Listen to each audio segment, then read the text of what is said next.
တော့ဒီလာရဲ့လက်လိုင်းခေါ်လာရဲ့အကြောင်းလေးကိုမိတ်ဆက်ပေးမှာဖြစ်ပါတယ်လက်လိုင်းပေါ့နော်ကြီးကတော့ 40mm HC ဆိုပြီးလာပါတယ်သူကြီးကတော့ဒီဖူးကတဲအောင်နေမျိုးလေးသူ့မှာသူက6လုံးပါတယ်6လုံးထည့်ပြီးပြစ်လို့ရတယ်40မမဒီ6လုံးထည့်ပြီးပြစ်လို့ရတယ်ပြီးတော့ပါဒီကဲ grip ပါတယ်သူ့ချိန်နဲ့ target ချိန်နဲ့ဟာမပါတယ်ပြီးတော့ဒီမီတာနဲ့ဒီရှစ်ချိန်ကြီးနဲ့ဒီနောက်ချိန်ကြီးနဲ့ချိန်ရတာဖြစ်ပါတယ်ဒီမှာဆေးကလုတ်ပါပါတယ်ဒါဆေးပါအောက်ကိုဆိုရင်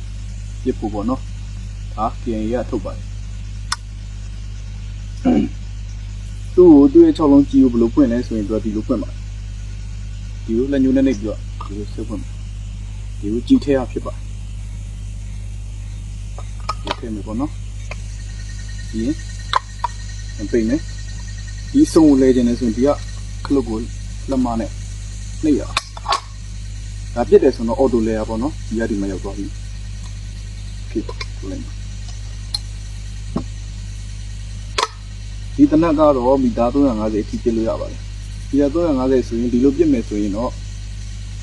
ချင်းရခတ်သွားတဲ့အတွက်သူ့မှာဒီမှာနောက်တင်မှာချိုးတဲ့ဟာလေးပါအဲဒီခလုတ်လေးကိုနောက်ဆက်ပြီးတော့ချိုးရဖြစ်ပါတယ်ရပြီဒီတော့ငါလည်းပြစ်မယ်ဆိုရင်ဒီလိုပြစ်ပါဒီပြစ်ပါတယ်ပြစ်တယ်ဆိုတော့အော်တိုလဲတော့ပေါ့နော်ဒီခလုတ်ဒီဆုံကအော်တိုလဲတော့ဖြစ်ပါဒီတန်းချောင်းကျင်နေဆိုရင်ဒီကြမှာဖြစ်ပါတယ်